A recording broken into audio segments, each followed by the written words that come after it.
conducting himself like a knucklehead on a couple of occasions. I have no idea what I'm doing.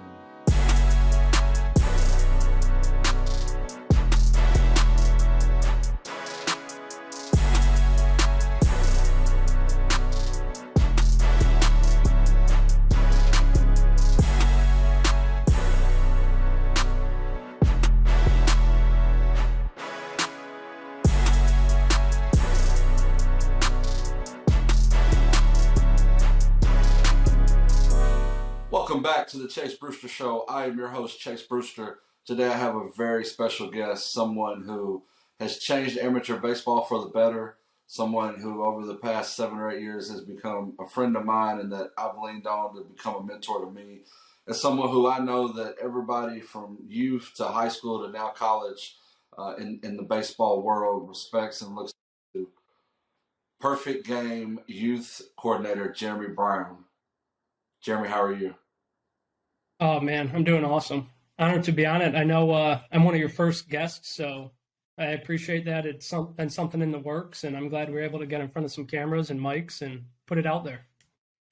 Well, I definitely appreciate you coming on. I think your story is a very interesting one, and I was just telling you off camera, I'm, a little disappointed that more people haven't reached out to you about your story. Anybody that changes lives and really is in it for the kids or people that I want to, do conversations with. And, again, I appreciate everything you've meant to me, not only professionally with PG and the Sticks, but personally, you've been a lot of help to me. And, we appreciate that as an organization, and I know our kids appreciate it. So I introduced you as PG Youth Coordinator. I'm not sure if that's accurate because you have so many titles under your umbrella, but kind of tell the world what you're doing now. I know you've bounced around and you've had your hands in a lot of pots, but now I think you kind of found your niche. And if you want to introduce yourself more correctly, I'll let you do that. Yeah, definitely. Oh, yeah, it is a mouthful. It's Director of 13 and 14U Player Development and Select Festivals, which basically means I run up our 13, 14U coverage. Yes, it's young, but these players are talented. They need that platform. We're seeing the college commitment. So if they're committing, why not give them every opportunity to share their talents, basically, is what it comes down to, right? Because at the end of the day, we're here for the kids. As you mentioned, for me, if I can get one kid committed that may not have been committed prior to, or just get him some exposure, whether it's that commitment or it's just getting him in contact with schools, anything of that nature, that's what keeps driving me 10 years in now. Full-time with Perfect Game, 10 years. I've done college, I've done the draft, I've done high school, and I've really liked the role I've settled into here, helping grow this market of our company. Seeing players from when they were 13, 14U up through college, up through the draft now. I think 11 guys went in the first 2 rounds that were in the 14U Select Festival. Dylan Cruz is a #1 prospect for this year's draft out of LSU. We saw him when he was 14. And you build those relationships with the players, the parents, and I'm still in touch with a lot of these guys 5, 6, 10 years down the road. So, well, that's a little background. Sometimes you get a bad rap. We all do, from Perfect Game to personally to whatever. But the one thing that could never be, I guess, discredited in anything, but especially this, is the relationships. And, I see Jared, I see Marcus, I see you, I see a lot of guys at PG on Twitter. Very, very happy for kids' success in college and, even professionally. And it's very easy to say, oh, it's about money and about this. But, there's definitely no financial, gain from doing that as they get older and keeping it going. So, For sure. Obviously both of us are kind of in the same world. And I think that what gets lost in this is you start caring for people, you start knowing their story, you start knowing that, maybe they can't afford this or maybe just started playing or, whatever. There's a million different stories, but, I think the stories mean a lot. So I appreciate you kind of bringing that up about Dylan and those guys. No, for sure. Just being able, like I said, that one kid every year, I feel like in my head, if I can help impact one kid's path every year, then it's all the miles, all the time away from home over the years have been worth it. A couple years back, I had one dad. The kid came to a regional showcase. Prior to that, didn't even have a PG profile. From there, he got hooked up with a big travel ball team. He got invited to the national showcase. He made the Select Festival, made the trials for USA 15U, and committed all within a calendar year. And after that, the dad texted me and said, "Thank you so much. You literally changed his life." And that's like the type of text that gives you goosebumps, and it still does as I look down at my arm when you get something like that and the parents appreciate what I've done to help them. And all of our scouts have the same types of stories. But for that one kid who was tucked away in the corner of the country to get out onto the national scene and have everything like a domino effect, like that's what keeps driving me anyway, personally.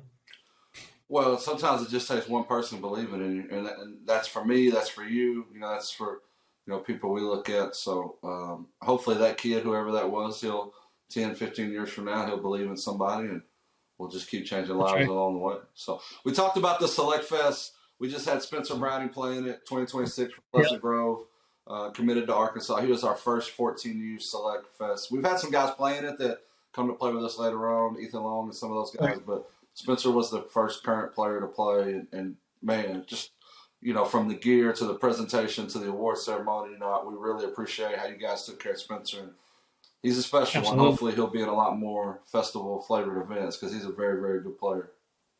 No doubt, great kid too. And I remember when you first texted him about him, like you sent me a couple videos, and it's like this kid's not out there yet, but he's gonna be. And then you sent me the videos, then you see that he commits to Arkansas like right then, like right after the fact. Excuse me. And then he came to the 13-14U South Showcase. I got to see him. The weather wasn't great, though, but saw him in cages. And even in cage BP, like his hands were different, Went out to the summer, did what he did, came to the national, and like everything that left his barrel was an extra base hit. So that was kind of you helping me, like, sorry, like, what do we need to do to get him the exposure? We got him the exposure, and then he kind of blew up. Obviously, already committed to Arkansas. You guys are the pipeline for the Razorbacks, but still, like, that was another cool story. Well, and he did it at a high level, because what's unfortunate is we have really good players, and we tell people all the time, what's unfortunate is we have really good players, and we tell people all the time, hey, this kid's a good player, this kid's this kid's that, but then they don't produce, and there's nothing wrong with that. Like, it doesn't make them a bad kid, doesn't make them a bad player. But fortunately for Spencer was able to just hit all summer. I mean, and honestly, like, to Kevin and Crystal's credit, like his parents, he picked up with another program when we weren't playing, and he played in the outfield, and like, he just said like, hey, I'm just gonna be the best center fielder there, be the best left fielder. He wasn't like too good not to play shortstop, and we love Spencer, man, and we hope he. And there was some other guys there. Buck Anderson was at that event, and he did really well. So I think it's. Kind of one thing to tell you about guys, but it's a very proud moment for me when they go do well and kind of do it for themselves. Yeah. And I guess from an evaluation standpoint too, like at this age, like the final stats don't really matter. Like you want to see the tools, and the performance is great because it shows you. But if you go 0 for 3 with 2 lineouts and a rollover, like that's still a productive day in my eyes. For sure. That means you found the barrel twice. Like I can still see the swing path, the bat speed, how you move around the diamond. Odds are a ball or two are going to be hit out your way. So these players that are like, if they see me videoing and they go, oh, I went over, it's like, yeah, but still, you might not have gotten a tweet, but you still got notes. You're still in my head. I know what you kind of are as a player. And something I always say with Darren Sutton when I go on live with him is 13, 14, like, I'm still building the puzzle, I call it, like, of every player has their own puzzle. Every time I see them, that's one more piece. I can go, okay, what kind of runner is he? All right, how's the plate discipline? So for me, I mean, that's kind of what you can do throughout life too, is just add little bits to everything. And at the end of the day, you'll have a complete picture of whatever it is you're going for. You're not going to pick up anything in one day. You're not going to perfect anything in one day. But if you can take one piece day 1, another piece day 2, maybe you have a setback day 3. But then at the end of the day, whatever it is you're trying to accomplish, whether it's evaluating a player or making the best pizza at home, like you're going to tinker and figure it out. So that's kind of one thing that I carry with me every time I go out to the field or throughout life even. When you talked about the tweets, at what point in your career did you realize like how big a deal it was to get a Jheremy Brown tweet? Or what's that? Like at what point in your career did you realize how important it was to these kids to get a tweet by Jheremy Brown? Oh boy. I mean, I still don't think it's that impressive. My wife tells me to relax, but I mean, social media is definitely taking over, and whether it's from my account, whether it's Sikowski or Vinny or Jared or even just a Perfect Game account, I know kids love being on the Perfect Game account. They like to commit live with me on the PG Instagram. One tweet, I mean, it gets out there. We saw it throughout the shutdown. Kids were committing just almost off Twitter videos, Rapsodo stuff. So that tweet, I do think, carries some weight where you're able to help the kid get the exposure for coaches who aren't in attendance. You know, we talk about tweets that kind of change the trajectory. I remember the first time we went to WWBA, we're playing maybe Nakona, Massachusetts, and Jaden Hill comes out of the pen for the 6th inning, and we're wearing the all navies for the first time. First pitch is like 95, and I mean, back at Lake Point, you know, you could easily, like in 30 seconds, have 500 people watch. I mean, every coach would just flock to one field that was watching, you know, just in the middle of the concourse. So that I remember we got done at like 11 and the video got posted. And I don't remember the exact numbers, but I'll say like by the next day, you know, it was like crazy, you know, 50,000 views. Like, and I mean, y'all posted it like 11 or midnight. And I mean, like, I wake up at 7 a.m. for the 9 o'clock game. And it's like, you know, and it just changed overnight. And the power of having that is so special, but, you know, also For something sure. I know you guys don't take lightly. No, I mean, there's been so many examples of that where you fire out a tweet and college coaches will text me like, all right, tell me more. Or, you know, that you end up talking to the travel ball, like with you, talk to them the next day and say, hey, like, how many calls have come in on this kid? Or like, what's the buzz? And I mean, there's so many organizations out there that tweet and get the video out there, or even when they text us video, it gives us a visual too. So tag us in tweets. People ask like, do you hate being tagged in tweets? And it's like, no, I watch everything that I get tagged in. I look at everything I'm tagged in because you never know. Like, For sure. there's been examples. I want to say the very first time I ever got video or was told about Christian Little was through an email. So, like, it was an indoor bullpen video from one of his trainers. Then I go out and see him, same thing, like 11 o'clock at night at a 14U tournament. He was still 13, came in out of relief, like one of those long days at Lake Point. And then you watch him grow and you grow, and it's like, all right, so you never know where that next lead's going to come from. And in our world, Zach, Vin, and I always talk about chasing ghosts because you get those names and you're always on the hunt for the next one. You don't know where he's going to come from. You don't know what the trajectory might be, but that's what you want to do is you want to find that undiscovered kid and help him find kind of his path throughout baseball too. How rare is it these days? I remember when we first started, like our Jupiter teams, we could find like a California kid or whoever, and you know they'd never been to Perfect Game, and you know they'd come and they'd throw and it'd just be electric, and then they jump up, you know, from not having a profile to being top 20, 30, 40 in the country. Obviously, with the way y'all have grown and what Jerry's done and Ben and just new ownership, I mean, it's incredibly impressive. But there's kind of that missing joy of this pop-up guy just being the best player at the event anymore. It kind of, you know, on that side of it, it kind of sucks a little bit. But how rare is it these days that you find someone that just nobody knew about and he's the best player there? I mean, I get to kind of cheat. So for me, it happens because there's still 13, 14U. Like those stones really aren't unturned, you know, or turned over, I should say. They're still unturned. Like I'm still finding guys every time. Last year, John Lash came out at 14U WWBA, 6'4", 6'5" lefty, pumping 90. Like not ranked, not even a high follow. So that happens for sure. More so as you progress, though, those older ages, you're not really getting like my very first year, 2013 National, 2012 National, Cody Medeiros came out at National Showcase. First ever event, like lefty, low slot, 93, 95. Like, oh, that's a first rounder. Like, that doesn't happen as much. But with the Jupiter WWBA World Championships coming up, I can almost guarantee you there'll be at least one kid who takes that jump from the 88, 90 range into the mid-90s or just comes out of nowhere, whether it's a NorCal kid, a Canadian, somebody from just one of those pockets, the untouched pockets still that remain out there. But it's definitely harder and harder. Yeah, it's a different world right now, and the thing is, I think although there's some, when we used to have a Marcus Ramos come in or a Joey Castellano from Hawaii, and I mean, there'd just be so much buzz and so much excitement because they're just never there. But on the flip side of that, you lose that joy as an organization that really like loves the energy of helping kids. But it's really better for those kids to have the press year round now. So it's kind of a trade off for the player.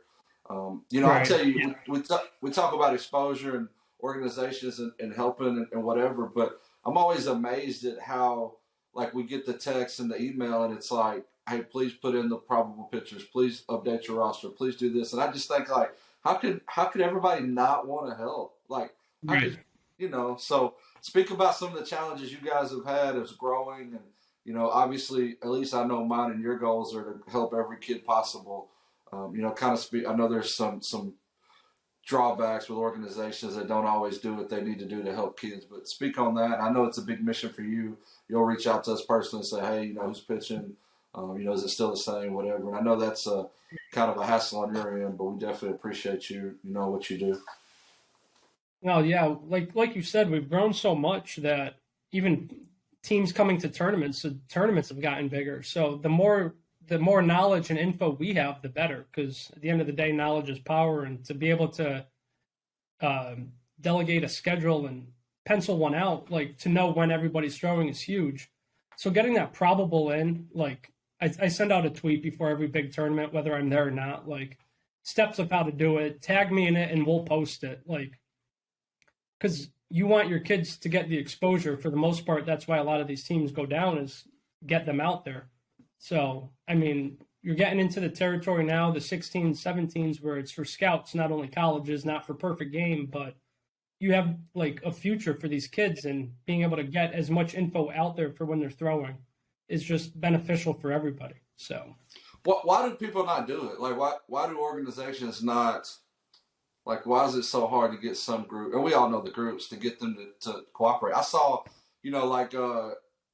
Justin Amadon, who we love dearly and appreciate if you see this, Justin. But, they told us last week, hey, or 2 weeks ago, get all your stuff in for Jupiter. It's very important. And I looked last night and there were still teams that didn't have their roster in it. Not very many, but, like, why would people not? I mean, do you ever hear, like, a reason? Or is it just?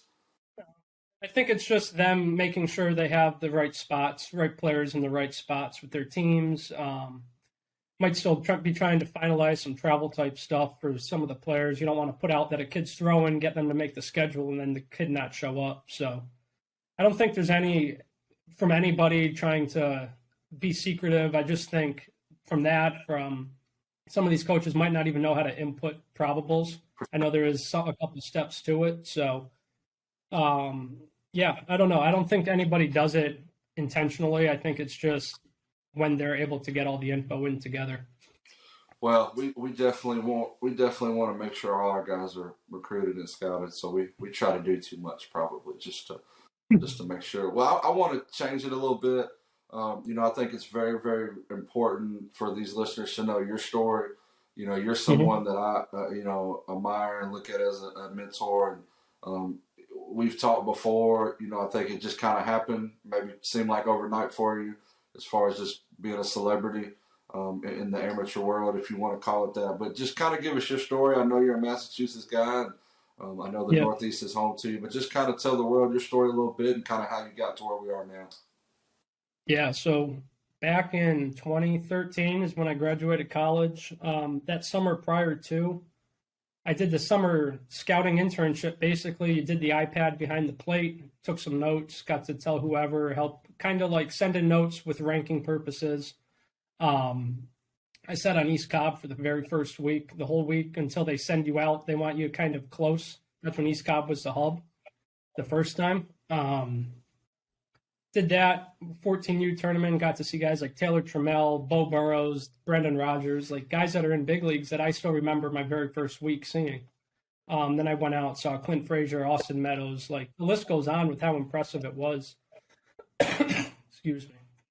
Finn, I mean, I was never sick prior to Finn. Now that guy gets me every week. It's something new. like rain delay at East Cobb that first week. Started talking up in the tower about players. Jerry Ford was up there and got to talk to him kind of about some names. From there, went down to Jupiter, kind of did the same thing that year. So nothing in between. Still in school, but I was able to get down for Jupiter. And from there, it kind of snowballed into a full-time gig. When I first started, I think there was 4 full-time scouts. And now we have that almost like per region. So we've grown exponentially. And with that, I started as just like base level, entry level scout within Perfect Game, kind of had my hands in everything. The 13, 14U wasn't even really a thought at that point. It was like 15 up, basically. Then from there, kind of helped with the draft a little bit, got into the college side of things when that role opened up. And now as we've grown, we've gotten so many good scouts within the org that we've all been able to kind of get our hands on a focus, whether it's like Vinny with the draft. Jared kind of oversees a little bit of everything, international. We got Russo out in Texas who helps me. Sack does JUCO. Like the list goes on and on. We got Cozy and Coffee down in the Carolinas. Just incredible depth now that allows everybody else to kind of do one of their like passion projects, Jared likes to call it, like what you want to focus on. And for me, that's been able to help grow the 13, 14U level with our stuff. And that's kind of where I'm at now. I still do a little bit of older stuff. Like I'll do junior national every year. That kind of keeps me in the loop. I'll watch the All-American games and just try to stay up to date. So You talked about all the good players at East Cobb and getting started out and all those good teams. Give me the best game you've ever seen in person and the best player you've ever scouted. Oh, boy. You know, you could have told me this the other day, and I still wouldn't have had an answer. Like, just off the top of my head, I mean, the very first swing I ever saw Bobby Witt take, he put a ball up that had to have been north of 100 off the pitcher's leg at 15U. Like, the very first swing. And that's something I have on video, and, like, I'll never forget that. He's probably got to be up there, I'd imagine. Doing college, I got to see, like, the series. Arkansas came to Vanderbilt, so you had Benintendi, Fulmer, Bueller, Swanson. Like, the list goes on, but that swing, that particular swing from Bobby Witt will always stay with me. Best game. Excuse me. Best game. That's tough. I don't know. Really? You've seen a bunch of good ones.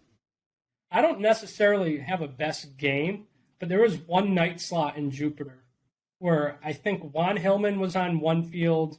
He jumped over. Austin Bergner was an underclassman who, like, was the best I'd ever seen from an underclassman, like 96. And you could go around the whole circle, the whole quad, and every field had, like, a first-round talent on the mound. And that's something Sikowski that stuck with him, too. Like, you could walk around. I don't remember the exacts. Maybe Nick Neidert, who's in the big leagues now with the Marlins. It was legit. All 4 fields had something, one big arm at least on every field. And I guess that's kind of like an easy way out of taking that. But you've been there for sure, where you have that first night slot at Jupiter where whether you're playing or just watching, it's like you just have to take that in for that very first time. The best ever is when, I guess, Justin or whoever gave us the night game against the Scorpions when they were, like, number 1 in the country at the time. They had Dylan Cruz and just, all those guys. And we had Tink Hintz and Mason Wynn and Ethan Long. And the rain pushed it back. So we were the only game being played. Like, literally. Then we had the whole park to ourselves, like 11 o'clock start. So I know that they try really hard to get some of the good matchups late just to make sure it's a convenience for everybody to be there. We're looking forward to it. Jupiter's a couple weeks away. It's it's almost like Christmas at times. It's the thing about Jupiter as I get older that kind of just sucks so bad is it's only 4 days. It's so high and low, and you lose your first one. It's just a different feeling, and then it's just over all of a sudden. We appreciate everything you guys do as far as events like that are really, if you've never been to Jupiter, it's really easy to go, oh, you're playing fall baseball in October, who cares? And then you get there, it's like a state championship every single day. Like, it never stops. So what are some of your favorite, I know you talked about the Select Fest, what are some of your favorite events and just stuff that you enjoy, as a fan, maybe more so than professionally. I like going down to the 14U WWBA in Hoover because there's so many good food spots on the outskirts. You can always get a good meal, and there's a turf quad right there. And for me, just like that's my kickoff point for the summer. Like that's where I'm going. I'm chasing down names. We're finding those pop-up arms leading up to the 14U National, which conversely gives us our names for the 14U Select Festival. So you talked about you talk about getting names a lot, getting emails and getting tweets. How often do you get messages from people saying that somebody's 14U 80, 88, 90, and you get there and he's 80, 82? I mean, how many hours of your week are spent chasing leads that are just completely fabricated? And there obviously people will have down velo and have bad outings, and that's fine. Nobody's mad about that. But how many of it is just either ignorance or just flat out lies on your end? We get that every so often. I mean, today though, like I feel like even more so now, you can fact check it almost beforehand. With just like we had mentioned with social media, you could go see what he's thrown. But it does happen. And still, even if the velo's not there from what they had told me, I still will watch for the mechanics, see if they can spin a ball, just see how the whole operation is. Because, like you said, these kids at the end of the day are 14U. If you saw them at the end of the summer and he was popping big numbers early, like I could buy that for sure too. So there's a lot of factors that go into it. But we've definitely had gone and chased down guys. I think we've all gone down to home plate at least once down in Georgia based off of hearing about a name, hearing about an arm. So we all have those stories, and that leads back to our thing called chasing ghosts, where you don't always know what you're going to get. You have a lead, and you just have to find out sometimes for yourself. One time we were playing MLK West, maybe this event right here, one of the years we won it, and I get a text from Marcus, who I love dearly if you see this, Marcus. And he goes, hey, this high school coach just saying this kid's like 94, 96 now. He hadn't been to an event in a while. So he's like, do you need arm? I was like, well, yeah, we all could need 94, 96. Greatest kid ever. Great kid. He's uncommitted, like whatever. I mean, he's like 82, 84.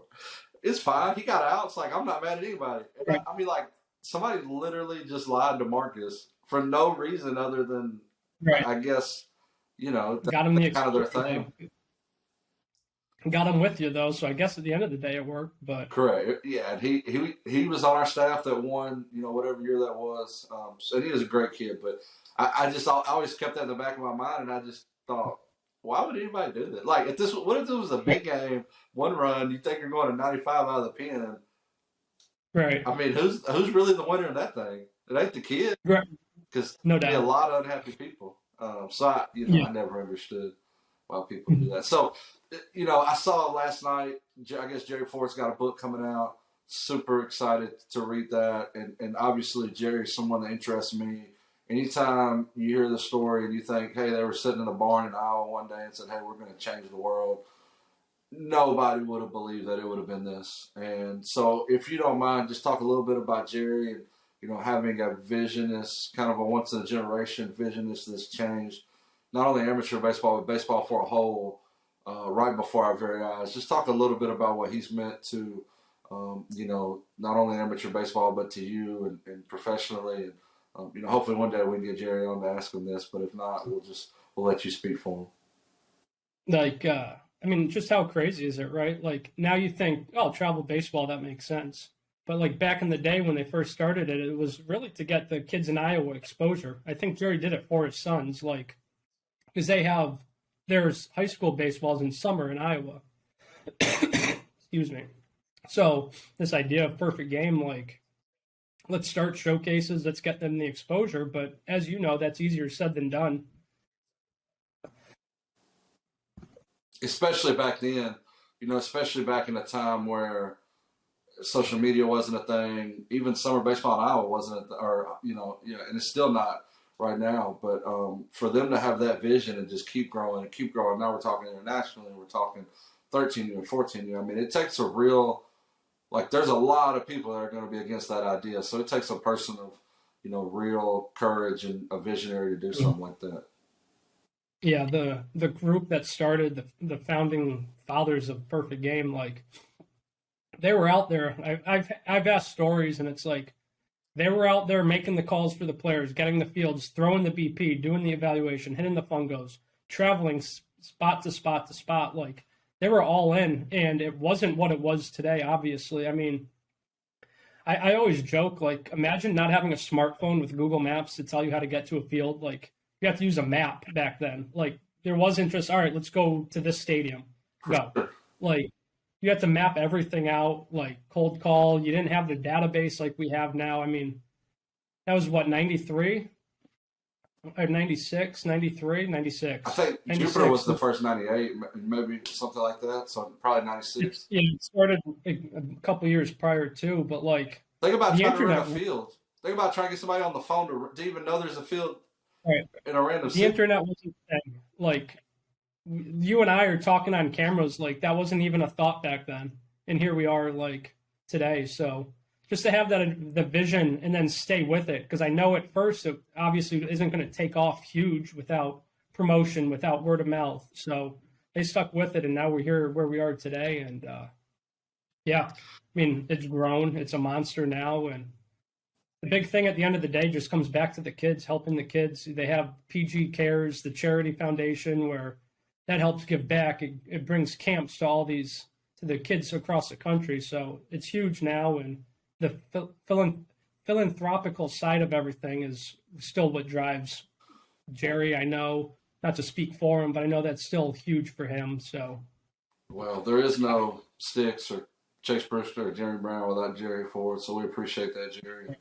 Hopefully we can keep it going and keep changing lives like they, what they envisioned when they started this in '96 in Iowa. So we appreciate that. What do you see as the future of summer baseball? Like, what did you think? Like 3-4 years ago, we would have said, "Hey, there's not going to be a 14U staff director, Jerry Brown, that flies in." It's just changing all the time.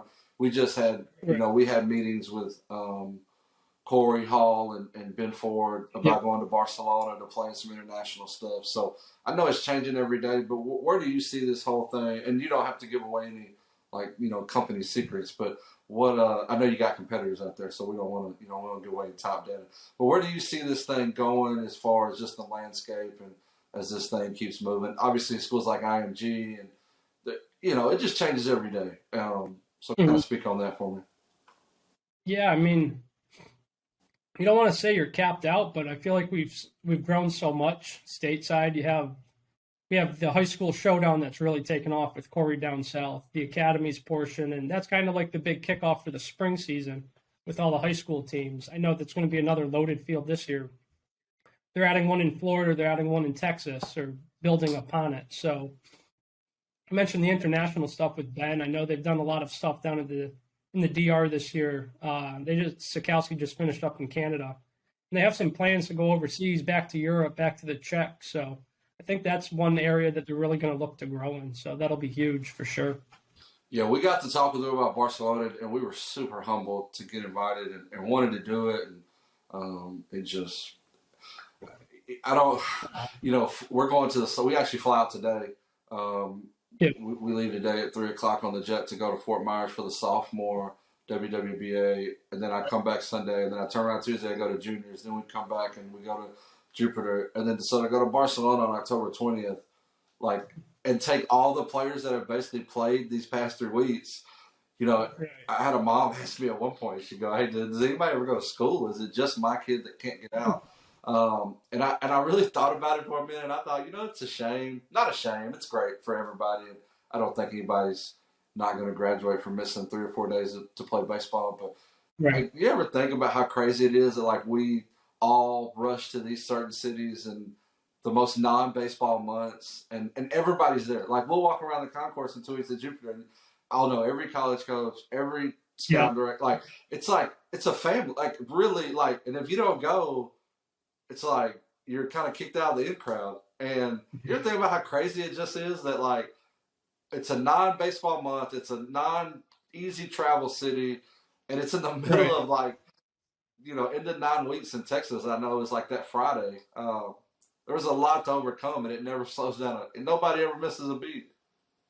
No, and it's like that's the epicenter of the travel baseball world. Like right then and there down in Jupiter, just talking about like that one tournament, like everybody comes right together, like you said.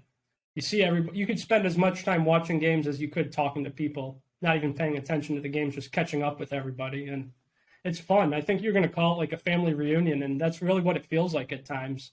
You see guys, coaches that, for me, 13, 14U, they're not really coming out that much. They do, but they don't. Like, they're not going to make 13, 14U priority in the summer as much as they will the fall. But to then see them, whether I jump over to Jupiter, they come over to West Palm for the Freshman Worlds or the 14U, and it's like you just spend half a slot catching up with everybody. For sure. Seeing how they're doing and talking with them. So Jupiter's one of those things. Jupiter's one of those things like you better have more time. Like don't have a per 30-minute schedule. Like don't think, hey, I'm here at 1, I'm here at 2. Like because you'll never get to your 1 o'clock if you're walking somewhere. No doubt. We're taking a team to the freshmen this year too. We just hired Kyle Slayton full time to go with Evan Ham. Okay. And one of my huge things was I thought it was kind of embarrassing as what I consider a top organization. You know, I'd like to think we didn't have a team going to the freshman WWBA every year, to the sophomore, to the junior. So we're putting a team together in the freshman, which is really hard for Arkansas kids because freshman is still considered junior high. So they all play like middle school basketball and football. But we're having a team over there. We got some good players, so we're happy to have a team. And Kyle's kind of front running that and going to the sophomores this week, like I talked about. So I thought it was important to us, and I think that starts at the top. So I want to give you credit because I know it'd be so easy to not care about the 14U WWBA with everything going on in the city of West Palm. Like the 14s could be just by far like the most unthought about thing. But I think it's a testament to you and the work you do of promoting it and really caring for it. Yeah, I mean, it's good too for colleges. They get to jump back and forth. They'll go see their player 8 a.m. slot, throw in Jupiter, show them some love, see the couple at bats, jump back over to 14U, get to see some up and comers. So it's a win-win really for everybody. You get the kind of the double exposure by having them in the same weekend, same spot, but 15, 20 minutes apart. Well, people don't realize how important it is right now. And I don't know if we're a part of the problem or part of the solution, the sticks that is, but like 14U and 15U, or just freshmen, we'll say freshmen in general, WWBA, is a huge recruiting event. Like huge. Mm-hmm. And like we can talk about is it right, is it wrong, or whatever, but we'd all be ignorant to say it's not like one of the biggest events of all your recruiting process right now. Because those guys are putting, those mid-majors are putting Jupiter in their budget. They might not have the sophomore, maybe not even have the underclass, but they're going to be there for Jupiter. And to go over to watch those freshmen play, I mean, it's crazy even from when we started 7 years ago on the sticks to see how important that freshman year is for recruiting. And, you know, it's really, it's kind of scary. Even if it's just name gathering for college coaches, write them down, get them invited to some camps, see them at an extended time at your place. Like just getting that name, the gathering process at a younger age is huge. So. You know, we kind of named this thing by chapters instead of seasons. I thought seasons was boring, to be honest with you. So chapter 1 for me was called The Why. And kind of my why for doing this whole podcast was to be a part of change. I want to inspire. I want to motivate, which are all things I know that organically you stand for, like without a shadow of a doubt. I kind of wanted to ask you what your why is right now. I know, you know, obviously Finn's here and you know, you got a beautiful family and you live in a region that's probably underappreciated when it comes to overall talent. There's been some great ones, the Grooms and the Thomas Whites of the world. But, you know, there's a lot to have on your plate to do what you do as for your why. But I wanted to be able to ask you and kind of let you explain that to the fans watching. Yeah, just jumping right back to that very first conversation when I talked about the dad who gave me goosebumps, like chasing that, just knowing that I could help impact a kid. And with the knowledge I've gained over 10 years, like if I knew what I knew now back when I was playing, that would have been like a significant boost to what I was able to do. Like I went and played D3 college for 2 years and then transferred out. I'm not saying I would have been 95, but to know like the behind the scenes type stuff, like the work that has to go in, the whole process of everything. And of course, things have changed from when I graduated in 2009 to now, but still to be able to just be when a parent can call me and they feel comfortable enough to call me and just bounce ideas off, questions off, like I get like, should we reclass? Why should we? Why shouldn't we? Should we go up? Like, should we jump a grade? What do you got on this school? What do you got on this coach? Like, I think just being able to be an outlet for a lot of parents that don't really know. Like, a lot of parents are just they're not clueless, but they're just overwhelmed, I guess is the best word for it. Like you get one of those players who comes out and bumps 88 and has the parents have no idea how good they are at 14 because they're just from a little town or even from a big town but haven't done the big scene. And then all of a sudden the agents come, college coaches come, like it's a lot all at once. Like the flip of a switch, like your life pretty much just changed in terms of what you need to do on a day-to-day basis and everything like that. So if I can just be there for any type of parent or coach that has questions, particularly the parents and the kids, like by all means, I want to do whatever I can to help them and kind of ease the process, ease the burden. I mean, it's still going to be a long process. You got to get through high school, through college, but just for me to help any type of stepping stone to get them to their next step is huge for me personally. You ever feel like a pressure being from the Northeast to, like help grow, especially like Massachusetts? I mean, obviously, like I remember early, like us talking about Thomas White, and like obviously Thomas is a phenomenal kid and player, and it was easy to see that talent. But do you ever feel like a inner pressure to just want to help the Northeast or Massachusetts, and because there's kids that come out of there a lot that they might only throw one time in a summer or whatever, and obviously you get it. Like it's such a small state and small area, you get to know more about them than maybe just from high school or whatever. But for sure, and I mean those are the kids that we always see like the biggest jumps with too.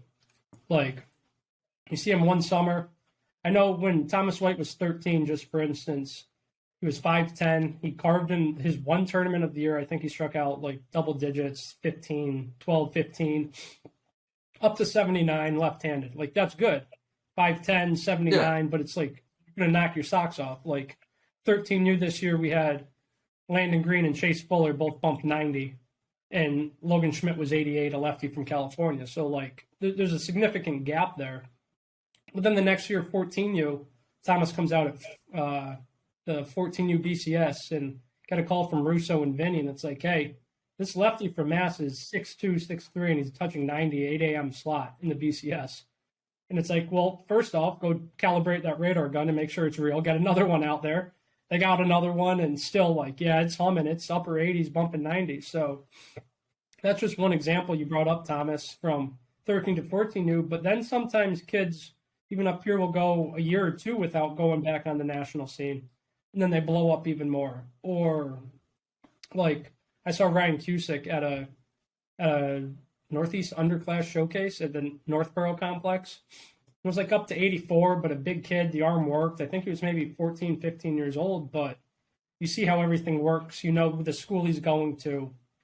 And you take in, again, all of his puzzle pieces, start putting them together, and it's like you text the college coaches and say, this is going to be a guy. And I went back and read my notes, and sure enough, like I wrote, going to throw really hard. Like not hard to predict the 14, 15-year-old throwing 84 is going to throw really hard. Like he's flirting with triple digits now. I think he was a first-round pick out of Wake. So anytime I can help push a Northeast kid, I'm going to, because I believe in the talent. I think there's still so much untapped potential with a lot of these guys. Some do go down south, play year-round, but there's a lot that don't, that they might not even know about it. Like there's not a ton of travel ball up here to begin with. Like Northeast baseball from the other side of the state for me, that's the big one up here for sure with Scott Patterson and all them, and Sully. You know them well. Yeah, Jeff's the man. Teaming up with them, so like they always have talent. You have to go check in on them because you never know who's going to pop from their team. So well, look at Trout. Like look at Mike Trout. I mean, him like if people knew what they knew about Trout, he wouldn't have went 25th in the draft or whatever it was. Like so obviously. It just, I don't know. Living in the South, I just sometimes I just think like, how can Jay Groom throw so hard and he doesn't play baseball but a couple months a year. Like, you know, and then somebody in Texas plays catch 365 days a year, and it's still 83 miles. You know, it's just I try to put logic to stuff, and sometimes you just can't with Northeast kids because you know. There's no logic, no doubt. And that's the beauty of it. Like, actually, Jay Groom was one of those names where you were tipped off. Like, somebody had a report on him. I don't even know where it came from. We didn't have him ranked. He wasn't anything. But, like, somehow, some way, something came through, like, hey, mid-80s, like, lefty. He was a freshman in high school. Like, perfect. It's 4 hours for me. I call the coach. This was, like, really before, like, social media, like the tweets of the videos and everything like that. So I call the coach, track him down at Barnegat High School, talk to him, like, hey, how is this kid? Like, is he real?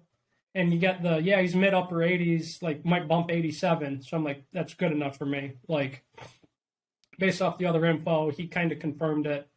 Make the 4-hour drive south. Like, he told me he was going to start. He didn't start. So I'm like, oh, boy. Like, this is great. Just drove 4 hours. It was like a 9 a.m. start on a Saturday or something. So, like, up at the crack of dawn, get down there. The coach was like, oh, you made it. Like, he'll be the first one out of the pen. He will throw. Don't worry. And the very first pitch out of his hands, like, upper 80s, like 89, bumped 90, 91 throughout the outing. I go over to the coach, and I said, like, you're the first one to ever lie to me and undersell some velo. Like, he just sat 89, 91, a hammer curveball. And that's one of those stories where it was worth driving that time, taking that time. It's a whole day affair to drive 4 hours each way, watch the game. And I stopped on a game on the way back home, but it worked out. And from there, it's like, guys, we got to bump him as high up as we can in the rankings. He eventually took over number one, went in the first round of the Sox, just got traded to the Padres. So, yeah, the talent's there. You might just have to dig a little deeper in the Northeast. For sure. Well, as we wrap this thing up, we've been doing what we call 5 moments of truth. And we want to get your 5 moments of truth. I think it's important for people watching to see kind of these 5 questions answered by what I view as successful people. You know, I'm one of those that I really believe successful people have similar attributes, even if it's different profession or different whatever. So, you know, the whole mantra of the podcast was to change and, you know, try to, you know, just touch one person if we can. So hopefully these 5 questions will help maybe touch somebody if they're watching. So I want to know the best advice or quote Jheremy Brown's ever received or heard, and from who? Dude. So the one, like I was talking to you, there's one that stands out. It's actually, I have it tattooed on my back. It's my only tattoo, and it's yesterday's history, tomorrow's mystery, today's a gift. Like, wash away anything that happened yesterday. Don't let it dwell on you. Don't worry about tomorrow because it's out of your control. Like, just take full opportunity, full advantage of what's in front of you. Live in the present. I still need to do a better job of it.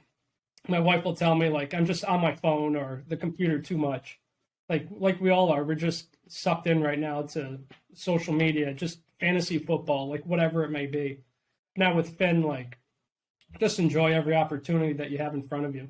Like, make the most of each day. I mean, it's raining out now and I'm doing stuff on the computer, but whether it's even just going out for a walk or making a meal that you enjoy, like, just live it up and enjoy. Who's a bit of mentor to you, either personally or professionally, that's really changed you for the better is moment number 2. Yeah, that's a good one. Like, I don't want to be like cliche and say your parents. Like, obviously they've helped shape who I am today. Like with Imperfect Game, David Ronsley's been there since the beginning. He predates me by a good bit from when he worked at Perfect Game. Those first couple weeks down in East Cobb, Todd Gold was my ride everywhere. He was one of the 2 full-time staff scouts, or 3. It was Ronsley, him, and Ben Coleman.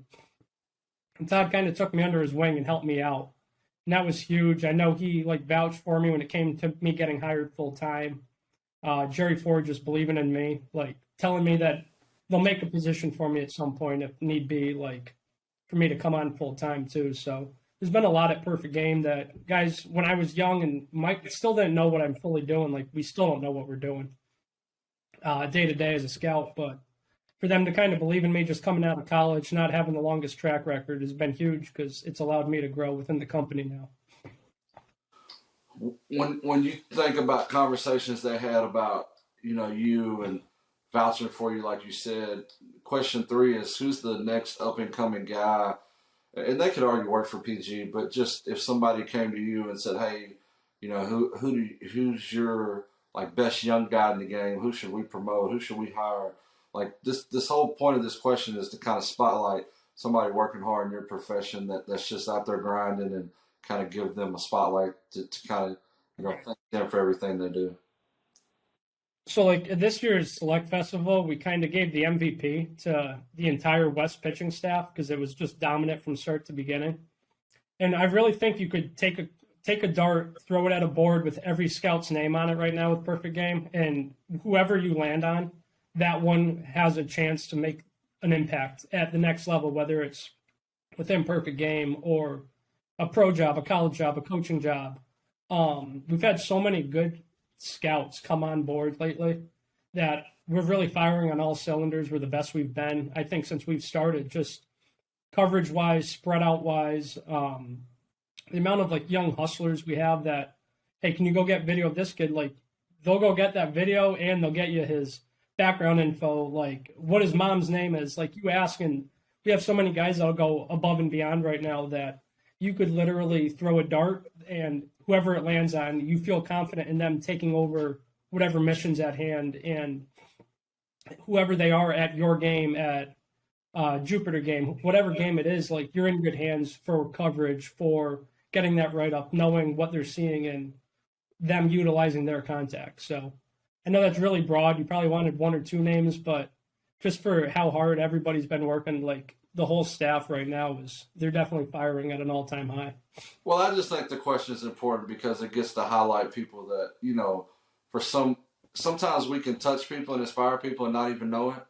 So, right. That was just my opportunity for Jheremy Brown to give his blessing to a young guy. But if you want to give it to the whole staff, that's up to you. It's not, for sure. The question's not really for me. I don't want to do anyone a disservice by not mentioning them just because there are so many. I mean, I could read off our whole contact sheet if you want me to do that, and then I won't miss anybody. But sometimes, if anybody's watching, guys right now. If anybody's watching, this is code for Jheremy Brown is so successful and large now that if he leaves somebody off, there will be hurt feelings. That is the top spot of the mountain that he is currently sitting on. But we talk about some of your mentors and some of the young and up and coming. Actually, you really didn't give a direct answer on either, but just some of the people that you think of in your head when you hear those questions.